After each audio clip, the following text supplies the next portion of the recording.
रहनुमा, इनसे बातचीत करते हैं और इनके तसरात लेते हैं। अस्सलाम वालेकुम। जी वालेकुम सलाम। क्या भाई, ठीक है, खैरियत है। अब मुझे बताएं, आप पीटीआई में कब से हैं और किस हैसियत में हैं, क्या क्या आपके पास होते हैं, थोड़ा तक तारुफ हो जाए, फिर उसके बाद जी मैं बहुत बहुत शुक्रिया कि आपका, और मैं एक और हवाले से भी आपका शुक्रिया अदा करता हूँ कि आपने एक मकामी रहनुमाई के लिए, हमारे जो मकामी लोग हैं उनके लिए आपने मुझे मौका दिया। और मेरा तारुफ थोड़ा शुरू से कराऊंगा क्योंकि आपको शायद नहीं याद, मैं आपका क्लास फेलो भी हूँ और बाराकोट का मैं मुकामी हूँ। माशाल्लाह हम यहाँ पर अबाव इदाज से यहाँ पर मुकीम है और यहाँ असम्बली डैम रोड के ऊपर आपको पता है कासिम ब्रदर्स के हवाले से एक छोटा सा बिजनेस भी करते हैं। पीटीआई में कब से आए हैं और पीटीआई के साथ क्या जुनून है? कि मैं अक्सर आपकी पोस्ट देखता हूँ, बड़ा आप शेर व शायरी, जुनून और काफ़ी हद तक थोड़ा सा जी वो पीटीआई से इस तरह है कि तो शायद ज़ाहिर है इस मुल्क में जो भी नौजवान है, बल्कि हर इंसान सोचता है कि हम किसी भी ऐसी जमात के साथ खड़े हों कि जो मुल्क के लिए अच्छी हो, आवाम के लिए अच्छी हो, गरीबों के लिए अच्छी हो। तो चूँकि यहाँ पर बैक साइड पे हमारे खान साहब रहते हैं बनी गाला, तो उनसे हमारा बड़ी छोटी उम्र से ही उनके साथ तल्लक बना, चूँकि उनका मैं टेलर रहा हूँ। और जब उनके साथ उठना बैठना हुआ तो काफ़ी उनसे इंस्पायर हुए हम कि यार वाकई ये वो बंदा है कि जिसको लीड करना चाहिए इस मुल्क को, इस कौम को, ऐसे ही बंदे की ज़रूरत है। और हम बचपन ही से तकरीबन 18-20 साल तो हो ही गए हैं जब से वोट संभाला है हमने, या सियासत में आए हैं या वोट की पोजीशन बनी है, तो खान साहब को ही वोट दिया और उनके साथ खड़े हैं। आपका पीटीआई में क्या होता है, वो थोड़ा सा हमें मैं एक तो शुक्रिया अदा भी करता हूँ अपनी जमात का कि उन्होंने इस मुल्क में ऐसे लोगों को जिनको पहले सियासत में आने का मौका नहीं मिला, तो उसमें हम भी हैं कि एक नई जमात थी, उसमें उन्होंने हमें मौका दिया। मैं मेंबर प्राइस कंट्रोल कमेटी भी हूँ, मेंबर टास्क फोर्स कमेटी भी हूँ, जो आपको पता है कि रेट्स के हवाले से कमेटियाँ बनी हैं, उसमें मैं अवामी नुमाइंदा हूँ। और फिर मैं मीडिया कोऑर्डिनेटर रीजन इस्लामाबाद हूँ। उस हवाले से आप मुझे, फिर वो आपकी बात ठीक है, मुझे अक्सर आप देखते हैं कि जब भी कोई प्रोग्राम होता है तो वहाँ पर छोटे मोटे प्रोग्रामों में मैं उनको कुछ ना कुछ स्पीच कर देता हूँ, या अपने जमात के हवाले से जो लाएअमल होता है वो। वैसियत प्राइस कंट्रोल कमेटी भी हैं, आप मेंबर भी हैं, तो लोगों की तो बड़ा बुरा हाल है। वो तो कहते हैं जी बस खान साहब ने हमें महंगाई से मार दी है, हर बंदे का यही रोना है। और बाराकोट में खास तौर पर ये देखा गया है कि रेट जो होते हैं वो डबल लिए जाते हैं, इसकी क्या? जी ये खाली बाराकोट में नहीं है जी, ये पूरे मुल्क में इस चीज़ का बहरान है और ये हकीकत है कि महंगाई हुई है और बहुत ज़्यादा महंगाई हुई है। हालांकि वो पोजीशन नहीं थी जिसके हवाले से लोगों को इल्म नहीं है, क्योंकि हम प्राइस कंट्रोल कमेटी जब हम मेंबर बने, हम चेयर करते हैं जब मीटिंग्स, तो उसमें हमें बहुत सारी चीज़ें सामने आती हैं। उसमें एक सबसे बड़ा मसला जो होता है वो ये होता है कि जब आपका सीज़न चेंज हो रहा होता है तो फुकदान आ जाता है कि जहाँ आपको जितनी चीज़ चाहिए होती है मंडी में उतनी नहीं आती, कम होने की वजह से फिर उसके रेट बढ़ जाते हैं। एक तो ये पोजीशन तो है।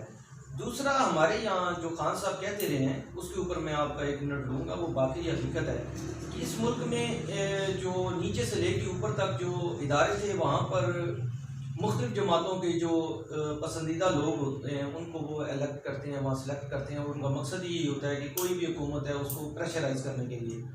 तो जैसा कि खान साहब ने कहा, मैं उसके ऊपर बिल्कुल उनकी बात को डोज करूँगा कि एक होता है चोर, एक होता है डाकू, एक होता है नौसरबाज। ये हमारे मुल्क का जो एक अलमिया ये है कि आपके डाकुओं के पीछे खान साहब लगे और चोर नौसरबाज आपके पूरे माशरे की जड़ों में घुस गए हैं। अब उसमें सबसे बड़ा जो नुकसान हमें होता है वो इस मुल्क के जो आड़ती हैं, वो चूँकि आपको पता है किसी न किसी जमात से उनका वाबस्ता होते हैं, या जो कमेटियाँ होती हैं उनमें जो बंदे होते हैं वो किसी न किसी जमात से वाबस्ता होते हैं। वो किसी भी हुकूमत को कमज़ोर करने के लिए, लोगों के ऊपर प्रेशराइज, लोगों को प्रेशर देने के लिए, या उस हुकूमत के ख़िलाफ़ करने के लिए वो चीज़ें या तो स्टॉक कर लेते हैं या उनका फुकदान डाल देते हैं। चूँकि आड़ती होते हैं, 100-100, 200 ट्रक उनके जो होते हैं उनके साथ उनका तल्लुक होता है। वो जब चाहते हैं मंडी में चीज़ें कम मंगवाते हैं, जिसकी वजह से रेट बढ़ जाते हैं। और उसके बाद जो इस माशरे का एक अलमिया है वो ये है कि चलें ये तो हुकूमत आ जाइए। आपको पता है कि रमज़ान हमारा कितना अकीदत वाला महीना है, लेकिन जब रमज़ान का महीना आता है तो हर बंदे की ये कोशिश होती है कि रेट डबल कर दो। उसमें हमारी जो तक पोजीशन होती है, चूँकि इस मुल्क में कानून की जो है वो सबके लिए बराबर है, तो डीसी साहिबान जो हैं या एसी साहिबान, आपको शायद याद होगा पिछले रमज़ान में हमने बाराकोट में बेतहाशा हमने यहाँ चलान किए। अभी पिछले 1.5 हफ्ता पहले हमने तकरीबन असम्बली डैम रोड के ऊपर 12, 13, 14 दुकानदारों के ऊपर हमने वो चालान किए। हम यही कर सकते हैं कि अगर कोई किसी जगह पर ज़मीरा अंदोज है तो उसकी के ऊपर भी कार्रवाई करें, और जो बंदा गरीबों के साथ जुल्म करता है, उनकी रेट से बढ़ के चीज़ें देता है, उसके ऊपर पर यही है जो डीसी साहिबान एसी साहिबान आते हैं और वो उनके ऊपर जुर्माने करते हैं। वो तो जितने इस दौर में हुए शायद इससे पहले नहीं हुए। ऐसा हुआ कि ये एक दिन चलान होते हैं लेकिन दूसरे दिन फिर वो इसको क्या हाल है। जी अब देखें इसमें हम तो मैं भी साथ था जिस दिन ऑपरेशन हुआ, मैं पहले दिन भी साथ था। होता है सही है कि वो कहते हैं जो हमें चलान हो वो भी हमने आपसे पूरा कर रहे हैं। जी वो बात मैं वही बात कर रहा हूँ ना जी, ये तो माशरे की गलती है ना। देखिए किसी भी मुल्क में कानून होते हैं। अब जिस तरह हमारे यहाँ आपको पता है कि SOPs पे कोई अमल नहीं कर रहा, मास्क कोई नहीं पहनता, जैसे मैंने नहीं पहना हुआ, मास्क नहीं पहनते। अब इसके ऊपर ये है कि डीसी साहब ने कहा कि आप इसके ऊपर चालान करेंगे, ठीक है। अब जो भी बाहर फिर रहा होगा उसके ऊपर चालान होगा, वो आगे जाके फिर उतार दे, डीसी साहब क्या करेंगे या एसी साहबान क्या करेंगे। हमारा मकसद होता है कि उसको अपने कानून के नीचे ला के उसको जदोकोब नहीं करना, उसकी इस्लाह के लिए उसके ऊपर जुर्माने करना। अगर वो एसी यहाँ से बाहर बारकों से नहीं तो वो एक घंटे बाद भी करना शुरू कर दे तो उसके ऊपर दोबारा चालान हो सकता है। अब इसमें 302 तो है नहीं कि उसको बंदा हमेशा के लिए अंदर कर। बाराकों में जो है ये कुछ ज्यादा ही महंगाई है। बाकी भी इस पर देखते हैं, अगर जाते हैं कोई भी चीज लेते हैं ये कहते हैं जी खान साहब की हुकूमत है इस वजह से। जी बस ये वो बात है, ये वो बात है जो एक हम ताजर जितने भी हैं मेरे समेत हमें एक मौका मिला हुआ है। तो जी देखो जी तब्दीली आ गई, महंगाई आ गई, ऐसा नहीं है। आज भी आप जाके मंडी के रेट चेक करें और फिर यहाँ आके रेट चेक करें। आप इस वक्त भी जाएं, ये 4, 5, 6 दुकानें आके आपको नजर आएगा, प्राइस कंट्रोल कमेटी की लिस्ट लगी हुई है। यहाँ पर लोगों की अपनी जिम्मेदारी भी है, वो लिस्ट को नहीं चेक करते। भाई लिस्ट लगी हुई है, आप उसको लिस्ट को चेक करके उससे डिमांड करें चीज़ लेने की। अब हर चीज़ की जिम्मेदारी जो है वो आप हुकूमत पे नहीं डाल सकते, कुछ अपनी जिम्मेदारी है। आपको पता है अगर किसी भी दुकान के ऊपर रेट लिस्ट लिखी हुई है तो उसके मुताबिक चीज़ लेना वो तो कंज्यूमर का हक है कि उससे बात करें। लेकिन हमने कोई छूट नहीं दी हुई। पूरे इस्लामाबाद में आप चेक करें, आपको जैसे कि आपने खुद कहा, ये अच्छी बात है कि आपके चले सामने ये हुआ कि एसी साहिबान आए, उन्होंने चालान किए। हम यहाँ तक ही कर सकते हैं। और जहाँ तक दूसरी बात है, इस मुल्क में खान साहब को इस चीज़ का इदराक था कि इस मुल्क में महंगाई आनी है और उसका बोझ जो है वो सबसे ज़्यादा गरीब तबके पे पड़ना है। आपको पता है कि तकरीबन पहले तो ये इस्लामाबाद से शुरू हुआ, पिंडी, अब ये तकरीबन पूरे मुल्क में पनाहगाहें बनी हैं, वहाँ पर गरीबों को 3 टाइम का खाना दिया जा रहा है। यही वजह है कि आपको देखें। और फिर उसके बाद इस दौर में जितनी ज़कात इशू की गई, उसके अलावा जो हमारे बेनज़ीर इनकम सपोर्ट प्रोग्राम के जो मामला थे उनको रकम दी गई। उसके बाद आपको पता है पिछले साल कोरोना में हर गरीब घर के ID कार्ड के ऊपर आपको पता है जो उससे मैच करता था, जो उसकी लिस्ट पे आते थे, उनको लाखों करोड़ों रुपए दिए गए।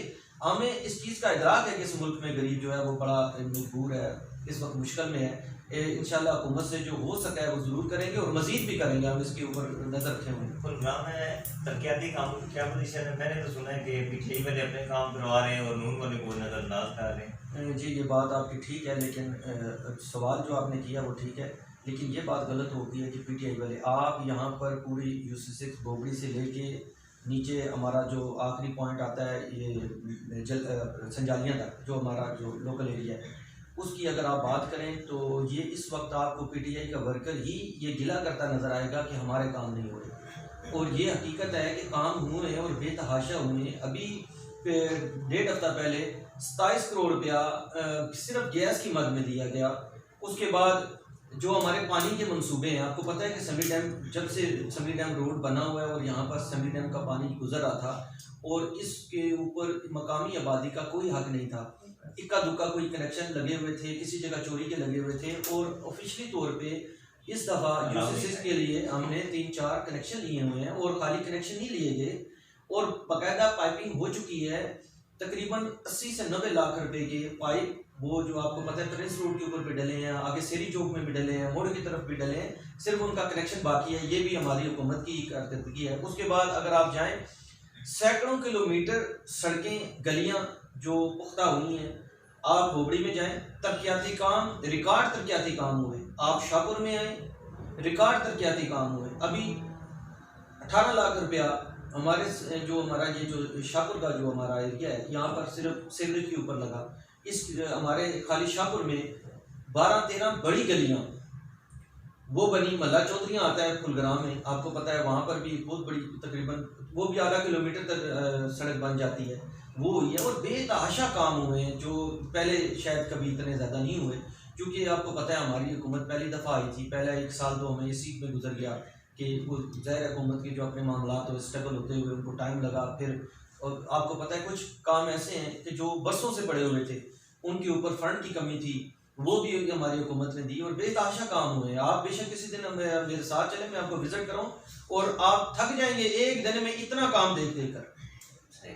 मैंने सुना आप बल्दियात में भी तैयारी कर रहे हैं, कोई किस चीज़ पर लड़ रहे हैं? जी अल्हम्दुलिल्लाह जी, हम इंशाल्लाह पीटीआई की पूरी जो क़यादत है वो उतरेगी UC6 की, और ज़ाहिर है हमारी जो क़यादत है उसने ये फ़ैसला करना है, और हम अपनी जमात के ऊपर नज़र रखे हुए हैं। हमारी जमात जब हमें पोजीशन देगी इंशाल्लाह बल्दियात लड़ेंगे और भरपूर तरीके से लड़ेंगे, क्योंकि ये हमारा इलाका है जी, और इस इलाके के जो मामला हम समझ सकते हैं। और फिर पीटीआई से, क्योंकि हम एक शुरू से हम पीटीआई में लोगों के ऊपर, लोगों की हमारे ऊपर बड़ी तवक्कुआत है, और हम इंशाल्लाह उन्हें मायूस नहीं करेंगे। हम आप भी देखेंगे कि ये वक्त आने दे, इंशाल्लाह भरपूर मुकाबला करेंगे। और चूँकि लोगों की जो उम्मीदें खान साहब से हैं, और फिर जो हमारा इस दफ़ा जितना तरक्याती बजट खर्च हुआ है UC6 में, और हमें उम्मीद है कि ये लोग जो है वो खान साहब के ऊपर भरपूर एतमाद करते हुए हमारा साथ देंगे इंशाल्लाह से। ये तो सर ज़रा आउट हो जाएगा। यहाँ पे मैंने देखा है कूड़ा तकरीबन बड़ा ज़्यादा है इस रोड पे। जी ये बिल्कुल के आसपास मैंने देखा बहुत ज़्यादा है। इसका आपने भी थोड़ा आपने ये तो कहा है कूड़ा है, लेकिन आपने ये नहीं कहा बहुत ज़्यादा है। देखिए ये डेली बेसिस पे इसकी इशू क्या है, ये आपका फुलग्रां से लेके पूरा मेन सली डैम रोड, इस पूरे रोड के ऊपर आपको किसी जगह कचरा नहीं मिलेगा सिवाय इस पुल के। क्योंकि ये वो इधर क्यों डंप करते हैं, यहाँ पर एक दिन में कम से कम 4 से 5 डंप इकट्ठे हो जाते हैं, डंपर की जितना कूड़ा इकट्ठा हो जाता है। और हर हफ्ते में 2 दफ़ा यहाँ पर बाकायदा गाड़ियाँ आती हैं, सफाई होती है, बाकायदा लेके जाते हैं यहाँ से। अगर ये ना हो तो आपको पता है कि मुझे इसके अलावा कोई एक कूड़ादान बता दें आप किसी जगह पर, ये उसकी वजह से पूरे इलाके का जी बिल्कुल साइड का होना चाहिए। या देखा ना जब भी होते हैं पैदल लोगों के लिए मसाइल होते हैं, इसके बारे में कुछ करें कि इसको दाएं बाएं कहीं शिफ्ट करें कि डंप ही रखना है, किसी खाली जगह पर रखा दें ताकि लोगों को मसाइल ना पड़े। जी आपका ये पॉइंट है, चलिए हम इसके ऊपर भी बात कर लेंगे अपनी इंतज़ामिया से। अदरवाइज़ यहाँ पर मसला ये है कि कोई बंदा भी, जो सबसे बड़ा इशू है, कोई बंदा भी अपने घरों के पास कूड़ादान रखने के लिए तैयार नहीं है। मुझे आप बताएं, प्रिंस रोड, सेरी चौक, फुलग्रां, आगे ठाल कर लें, मलोट कर लें, मुझे मैंने आपको जैसे पहले कहा एक सिंगल तो मुझे कूड़ादान बता दें। उसकी वजह सबसे बड़ी ये है कि जब भी इंतज़ामिया किसी जगह कोई कूड़ादान रखती है तो वो लोग वहाँ से उठाने के लिए दरखास्तें दे देते हैं, या उठा के उसको खुद ही शिफ्ट कर देते हैं किसी दूसरी जगह पर। तो ये चूँकि ये एक सामने खुली जगह है, तो यहाँ पर आने जाने के लिए भी लोगों को आसानी है। फिर जो सैनिटाइज की गाड़ियाँ आती हैं, उसके लिए भी सीढ़ी की जो गाड़ियाँ आती हैं उनके लिए भी आसानी है, तो इसलिए यहाँ पर रखा है। लेकिन इसके ऊपर हम तवज्जो करते हैं। कोई SOPs के हवाले से कोरोना के हुए दोबारा वो बात है जी ये बहुत, सबसे पहले तो मैं माजरत खाऊं, चूँकि हम अंदर बैठे हुए हैं तो मैंने मास्क नहीं पहना। आपने देखा होगा मेरे नीचे शॉप है, हमने सैनिटाइज़र रखा हुआ है, और सैनिटाइज़र के अलावा हमने अपने तमाम वर्करों ने हमारे मास्क पहने हुए हैं। और मैं इसके ऊपर मैं बहुत ही सीरियस बात करना चाह रहा हूँ अपनी UC6 की आवाम से, और ना कि जहाँ तक पैगाम मेरा जाए कि लोगों को सियासी हवाले से मिसगाइड किया जा रहा है कि शायद आगे कोई आने लगा है तो लग उधर धरना होने वाला है या कोई जलसे होने वाले, ऐसी बात नहीं है। असल में हमारा एक दूसरे के ऊपर से एतमाद उठ गया है। इस वक्त जो लहर, चूँकि हम DC साहब के साथ बैठते हैं, सिटिंग करते हैं, और जो हमें बताया जा रहा है, और वाकई हमारे खुद 1-2 वर्कर हुए हैं, फिर हमारे खुद जानने वाले काफ़ी सारे जो हैं उसको ये टच कर गया है। और बहुत ही ज़रूरी है कि हम SOPs पे अमल करें, बाहर बाज़ारों में कम जाएं, शादियों पे रश कम करें, फौदगी में जब जाएं तो मास्क पहनें। और अगर हम लोगों ने तवज्जो ना दी, और यकीन जाने कि ये जो अभी वक्त इस वक्त जो चल रहा है, कोरोना की जो लहर चल रही है, इंतहाई ख़तरनाक है, हमें एहतियात करना चाहिए। अब देखिए इसके ऊपर, अब इसमें कोई कहे जी वो जी तब्दीली आ गई, खान साहब आ गया, वो ये करें, कुछ भी नहीं है। ये हकीकत है, पूरी दुनिया में इसके जो असरात हैं वो आपको नज़र आते हैं। और ख़ास तौर पे हमारे मुल्क में आप हॉस्पिटल्स की हालत जाके देख लें। आप सरकारी हॉस्पिटल की बात करें ना, आप एक दिन निकालें और खाली प्राइवेट हॉस्पिटल में जाके देखें कि एक दिन में कोरोना के कितने मरीज़ आ गए। और मैं अपनी इस कौम से कहूँगा कि आप SOPs पे अमल करें। अगर आप SOPs पे अमल नहीं करेंगे तो ये वबा खुदा न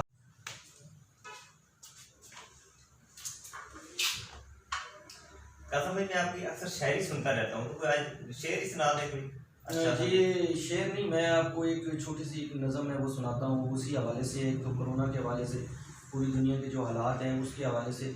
और मैं किसी पे तनकीद नहीं कर रहा, ये जो दुनिया के हालात गुजरे हैं उसके ऊपर मैं एक छोटी सी आपको सुना देता हूँ कि इस दुनिया को जब खंगाला गया, इस दुनिया को जब खंगाला गया, जाने कैसे मेरा हवाला गया, मेरी मस्जिद को भी ताले लगे, मुझे हरम से भी निकाला गया, खुशू व खुजू के सजदे गए, ऐसा कुचलत में तुझको डाला गया, एक हिंदू यहूदी ईसाई की तरह आज खौफ तेरे दिल में भी डाला गया, वो जो खुद को कहता था ईमा का वारस, उससे तो अपना ईमान भी ना संभाला गया, आज दामन फैलाया जो रहम के लिए, तेरे दामन में कुछ भी न डाला गया। बहुत शुक्रिया। बारकों के सियासी, समाजी और दीगर मसाइल के लिए भाई साहब बारकों को सब्सक्राइब करें। जल्द मिलते हैं एक नए टॉपिक के साथ, नई वीडियो में। तब तक अपना ख्याल रखिएगा।